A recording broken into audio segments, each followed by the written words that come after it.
Hello বন্ধুরা, কেমন আছো সবাই? আজকে নিয়ে চলে এসেছি একটা রেসিপি। আজকে নিয়ে চলে এসেছি বেগুন সুন্দরী, যেটা খুবই একটা ভাইরাল ডিশ, যেটা অরুণদার মানে হোটেলে পাওয়া যায়। কিন্তু এটা আমরা ঘরে প্রায় সময় করে খাই। এটা অরুণদা বলে যে এটা ওনার পার্সোনাল রেসিপি, বাট না, এটা আমরা অনেক দিন আগে আমরা এটা করে খেতাম ঘরে।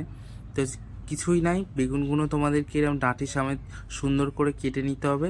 নুন হলুদ মাখিয়ে এরকম গরম তেলে তোমাদেরকে ভেজে নিতে হবে এপিট এপিট করে।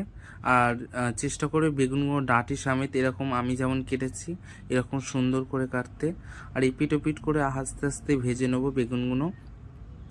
বেগুনগুলো যাতে না পুড়ে যায়, তাই তোমরা আস্তে আস্তে করে ভেজে নেবে। তার মধ্যে একটা চলো পেস্ট করে নিই। এখানে 4-5টা নিয়েছি গোলমরিচ, আর 2 চামচ নিয়েছি হচ্ছে পোস্ত। এখানে 2 চামচ পোস্ত নিয়েছি, আর 2 চামচ মতন সর্ষে নিয়ে নেবো, কালো সর্ষে। আর নিয়ে নেব হচ্ছে কালো জিরে 1 চামচ মতন, আর নিয়ে নেব 2টো কাঁচা লঙ্কা। ঝালটা তোমরা নিজেদের মতন করে বেশি করে দিতে পারো, ঝালটা বেশি দিলেই ভালো লাগে। এবার হচ্ছে বেগুনগুলো দেখতে পাচ্ছ প্রায় হালকা লাল লাল করে ভাজা হয়ে গেছে। এই পর্যাতেই আমি বেগুনগুলো তুলে নেব। বেগুনগুলো তুলে নিয়ে আর কিছুই নাই, জাস্ট ওই পেস্টটা করে নিতে হবে। আর এই যে তোমাদেরকে দেখাচ্ছি যে বেগুনগুলো ঠিক এরকমভাবে করতে হবে, ভাজতে হবে।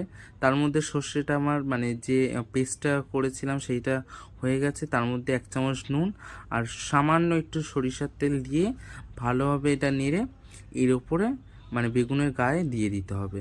এবার আস্তে আস্তে করে এবার বেগুনের গায়ে এরকমভাবে মানে যে সর্ষে পোস্ত কালো জিরে গোলমরিচ যে পেস্টটা সেটা তোমাদের এরকমভাবে লাগিয়ে দিতে হবে।